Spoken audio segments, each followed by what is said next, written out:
inteligência emocional mesmo, ajuda psicológica, porque chega um ponto que elas não conseguem se desenvolver. Então, para quem está chegando agora aí, o que nós estamos falando aqui, essa live não é sobre técnicas de imigração, aspectos legais de como morar fora, como é que você vai conseguir visto. A live não é sobre isso, tá? A live é como você vai se portar emocionalmente, como você pode fortalecer a sua mente para quando você estiver morando fora do Brasil, você não entrar em depressão, você não entrar em síndrome do pânico ou ansiedade, crises de ansiedade. Eu presenciei no período que eu morei na Austrália, alunas. Eu tive uma aluna em particular, eu dei mentoria para ela também, professora de Zumba, ela chorou muito porque ela estava se culpando por estar longe da mãe dela. Então a gente teve que fazer um trabalho de inteligência emocional para que ela entendesse que ela estando na Austrália e se culpando de estar longe da mãe, ela nem ajudaria a mãe, porque fisicamente não estava lá, e nem poderia fazer alguma coisa para ajudar a mãe de verdade, porque se ela trabalhasse, ela poderia ter condições de ajudar a mãe no mundo real, mas ela tinha entrado num loop que ela estava se sentindo tão culpada que ela nem estava trabalhando na Austrália, nem estava vivendo na Austrália e nem estava vivendo no Brasil. Então são pontos assim que são muito importantes da gente ter em mente quando está saindo fora do Brasil. E como eu estou falando aqui, essa é a primeira live, é a primeira vez que eu estou vendo esse assunto sendo tratado. De repente já foi tratado em algum outro lugar, eu nunca vi. E eu pensei nisso nessa semana, porque a gente vê que os brasileiros têm um sonho hollywoodiano, né, de sair do Brasil, de morar fora do Brasil, mas eles não pensam que não é só aprender o idioma. Para ir para a Alemanha, não é só aprender a falar o alemão. Né? Como a Virginia falou aqui, ela teve uma dificuldade de falar o alemão, mas não foi só o alemão. Como é o tratamento da sociedade alemã, o frio, a forma de estudar, a forma de trabalhar. Como é que é a escola lá, Virginia? Você achou muita diferença da escola tradicional aí, pública, da escola brasileira? Sim, eu tenho uma diferença. E aqui na Alemanha, por exemplo, antigamente, quando eu visitava a escola no Brasil, eu chamava as professoras de tia. Eu não sei se ainda fazem isso no Brasil, mas antigamente lá em Salvador era normal. Ou tia, ou algo assim, né? E aqui você não chama de tia, você chama de, vamos dizer assim, se fosse em inglês, Mrs. Smith. Sim, em alemão.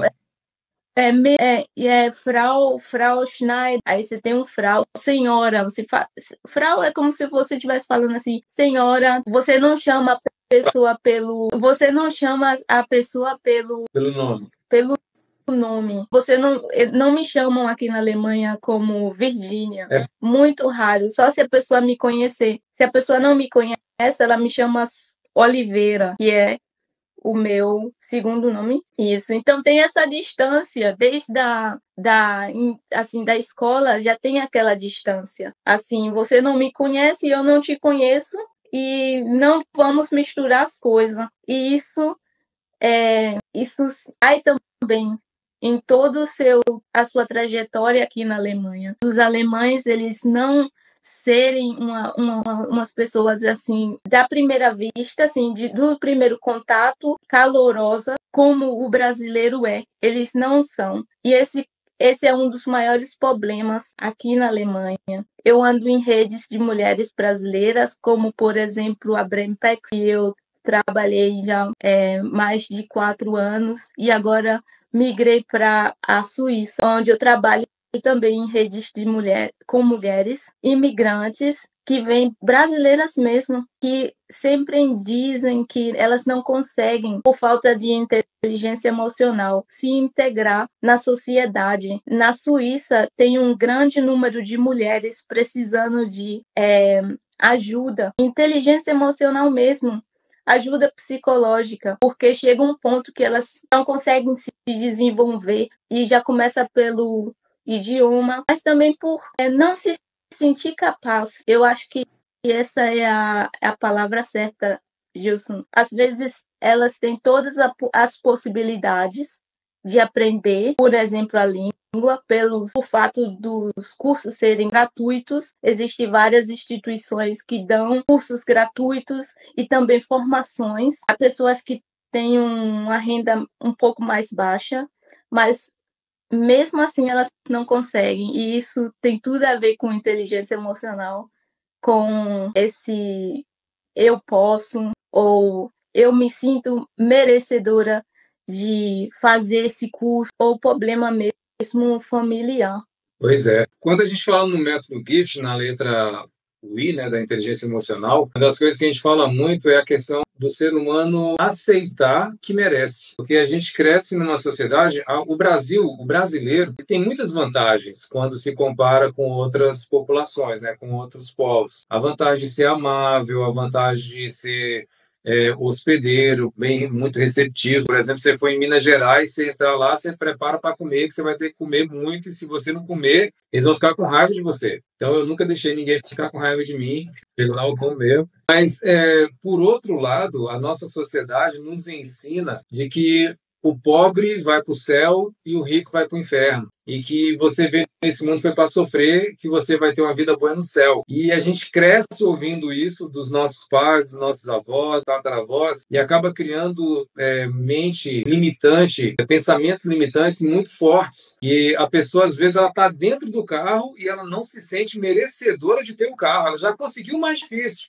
mas o cérebro dela continua ainda lá no passado. E às vezes a pessoa consegue a passagem, consegue a viagem, consegue o passaporte, para ir para fora do Brasil, mas chega lá, ela não se acha merecedora de ser um cidadão, de ser um residente permanente, de conseguir um emprego de qualidade, né? Como eu falei, eu tive 5 anos na Austrália, eu vi pessoas lá, eu falo muito na área da dança, eu vi pessoas muito qualificadas na dança que poderiam trabalhar com dança, mas que elas não se viam capacitadas para isso.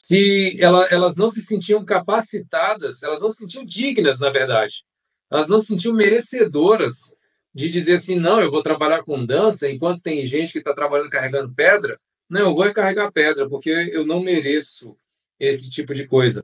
E você merece. Você que está assistindo a gente aí, você merece. Você tem que entender que você não é qualquer um, você não é qualquer uma. Se você tem uma fé cristã, você é filho e filha de Deus. Então não é o seu título, não é qualquer um, é o maior de todos. Você é merecedor, você é merecedora. E a inteligência emocional com espiritualidade começa a trabalhar a pessoa nesse sentido. Não é egoísmo, não é vaidade, não é você querer ficar por cima das outras pessoas. É você entender que na sua individualidade você é um só, um ser único, perfeito, criado por Deus e que merece comer o melhor dessa terra. E está na Bíblia, foi para isso que ele nos chamou. E a ausência da inteligência emocional faz acontecer isso que a Virginia trouxe de exemplo. As mulheres lá na Suíça, isso é o que ela sabe. Isso é das pessoas próximas a ela. Mas eu sei que isso acontece no Japão, eu tive aluna no Japão. Eu sei que isso acontece na Espanha, eu tive uma mentorada na Espanha. E, por simetria, eu sei que isso acontece em vários outros lugares do mundo. E não só mulher, também com homens. Mas, no caso da Virginia, né, a Virginia e a mãe dela fazem um trabalho fenomenal com a liderança com mulheres.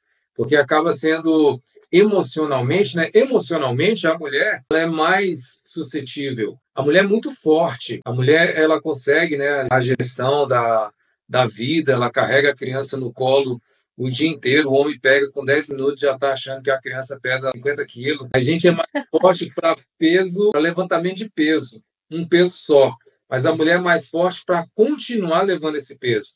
O homem é tipo se fosse corrida de 100 metros. E a mulher é maratona. A mulher ela consegue aguentar a dor por muito mais tempo. Mas, por outro lado, na área emocional, ela carrega muito peso. Então, tem uma carga, uma herança brasileira machista de que o homem pode tudo, o homem pode fazer, e que a mulher não pode.